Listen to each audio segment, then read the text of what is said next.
चीन के ऊपर बात नहीं करेंगे, घुसपैठ करके बैठा हुआ है। महंगाई के ऊपर बात नहीं करेंगे, बेरोजगारी के ऊपर बात नहीं करेंगे, पेपर लीक के ऊपर बात नहीं करेंगे, नोटबंदी के ऊपर बात नहीं करेंगे, जीएसटी के नोटिस, इनकम टैक्स और सीबीआई ईडी के दुरुपयोग पर बात नहीं करेंगे। किस तरह से मुद्दों को भटकाया जाए, ये पूरा का पूरा अमला इस काम पर लगा हुआ है। मैं फिर 1 घंटे का शो है, मैं पूछना चाहूंगा, देश के प्रधानमंत्री ने झूठ बोला कि इसके अंदर कहीं पर भी प्रॉपर्टीज को बांटने की बात हो या किसी भी तरह से मंगलसूत्र की कोई बात हो। देश के प्रधानमंत्री को पूरे देश से माफी मांगनी चाहिए। 30 लाख रोजगारों की बात की है, तो क्या ये अल्पसंख्यकों के लिए, बहुसंख्यकों के लिए, क्या वहां पर लिखा हुआ है? लेकिन एमएसपी की गारंटी क्या किसानों को मिलेगी? वो किसान क्या हिंदू है या मुसलमान है? पहली नौकरी पक्की होगी, वो हिंदू की होगी, मुसलमान की होगी, कहीं लिखा है? लेकिन आज ये सरकार पूरी तरह से डरी हुई है। चुनाव पूरी तरह से कहां से शुरू हुआ? मोदी जी ने शुरू किया कहां से? मछली से, मटन से, मुस्लिम लीग, मायोवाद, पाकिस्तान, मुसलमान, नफरत, ये तमाम शब्द लेकर आए।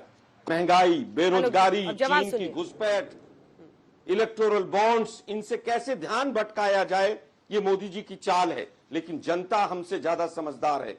मोदी जी का नारा है, झूठ बोलो, बार बार बोलो, खूब बोलो, झूठ बोलो, उसी पर चल रहे हैं मोदी। आप कहते हैं सब माइनॉरिटी का मतलब मुस्लिम, मतलब आप लोग क्या ब्रह्म ज्ञानी है क्या?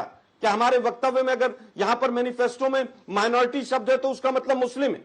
जबरदस्ती मुस्लिम हिंदू करना, चुनाव को पूरा घसीटना हिंदू मुसलमान पर, कोई मुद्दा नहीं। 10 साल तक निकम्मी सरकार रही है। 10 वर्षों के बाद आज सांसद घुस नहीं पा रहे हैं क्षेत्र में। ओम बिरला जैसे लोगों को भगा दिया जा रहा है गांव से। हमने राष्ट्रपति से लेकर, प्रधानमंत्री से लेकर और विधानसभा से लेकर और संसद तक सब माइनॉरिटीज को वहां तक समान स्थान दिया। लेकिन शायद बीजेपी वाले सब लोग एंटायर पॉलिटिकल साइंस के स्टूडेंट हैं, इनको पता नहीं है कि देश के प्रधानमंत्री 10 वर्ष तक कौन रहेगी।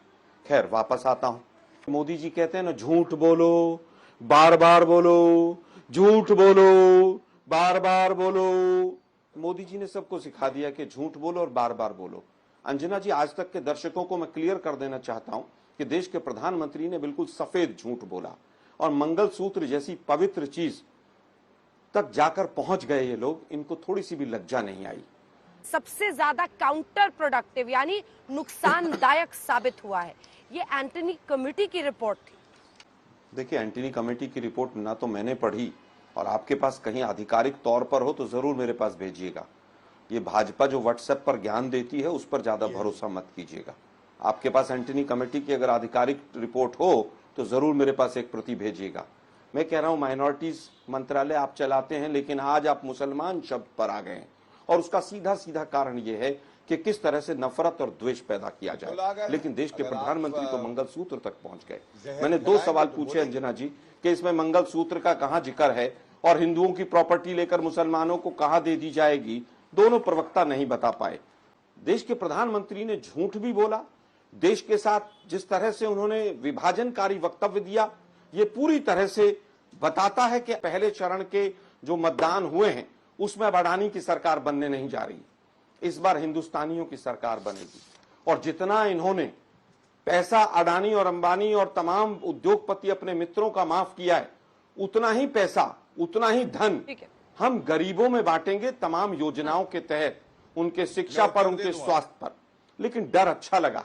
पहली बार इलेक्शन कमीशन के पास 17,000 चिट्ठियां पहुंची हैं अंजना जी। 17,000 चिट्ठियां जो वक्तव्य उन्होंने दिया।